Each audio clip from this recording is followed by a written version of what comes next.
సమావేశం ఈరోజు ఏర్పాటు చేసుకున్నాం. ఈ సమావేశానికి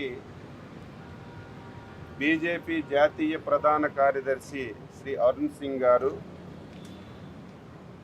అదేవిధంగా సిద్ధార్థ్ గారు యూపీ ఆరోగ్య శాఖ మంత్రి గారు, బీజేపీ రాష్ట్ర అధ్యక్షురాలు శ్రీమతి Purandeswari madam garu, Janasena political advisory committee chairman Shri Nadendla Manohar garu కలిసి దాదాపుగా 2 గంటలు సమావేశమయ్యా. ఈ సమావేశంలో ప్రధాన అంశం రేపు జరిగినటువంటి సార్వత్రిక ఎన్నికల్లో దేశంలో 400 పైబడి పార్లమెంటు స్థానాలు టార్గెట్గా పెట్టుకొని ముందుకెళ్ళడం, ఆంధ్రప్రదేశ్లో 160+ స్థానాల్ని విజయం సాధించి అటు కేంద్రంలో ఎన్డీఏ ప్రభుత్వం, ఇటు రాష్ట్రంలో ఎన్డీఏ ప్రభుత్వం ఏర్పాటు చేసి డబుల్ ఇంజిన్ సర్కార్తో ఈ 5 సంవత్సరాలు ఆంధ్రప్రదేశ్ని విచ్ఛిన్నం చేశారు. మళ్ళీ ఆంధ్రప్రదేశ్ పునర్నిర్మించాలని ఏకైక ధ్యేయంతోనే ఈరోజు ఈ 3 పార్టీలు కలిసి పనిచేయాలని చెప్పి నిర్ణయం చేశాం. ఇప్పటికే అన్ని స్థానాల్లో, ఏదో తక్కువ తప్ప అన్ని స్థానాల్లో అటు పార్లమెంట్ అభ్యర్థులు కానీ ఇటు శాసనసభ అభ్యర్థులు కానీ ఎంపిక చేసుకున్నాం.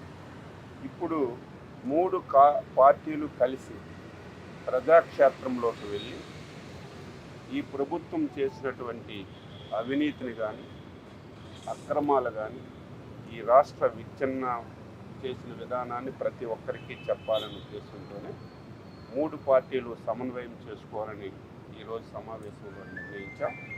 అందులో భాగంగా ఏప్రిల్ 4వ తారీఖున 25 పార్లమెంట్లలో పార్లమెంట్ ఉమ్మడి సమావేశాలు పెట్టి ఆ పార్లమెంట్లో ఉన్నటువంటి బీజేపీ ముఖ్యులు, తెలుగుదేశం పార్టీ ముఖ్యులు, జనసేన పార్టీ ముఖ్యులు సమావేశమై ఆ పార్లమెంట్లో ఎన్నికలకి ఏ విధంగా సిద్ధం కావాలి, ఎన్నికల వ్యూహాలు ఏ విధంగా తయారు చేసుకోవాలనేది ఆ సమావేశంలో చర్చించుకొని 3 పార్టీలు కలిసి వెళతాయని చెప్పి సందర్భంగా తెలియజేస్తున్నాను.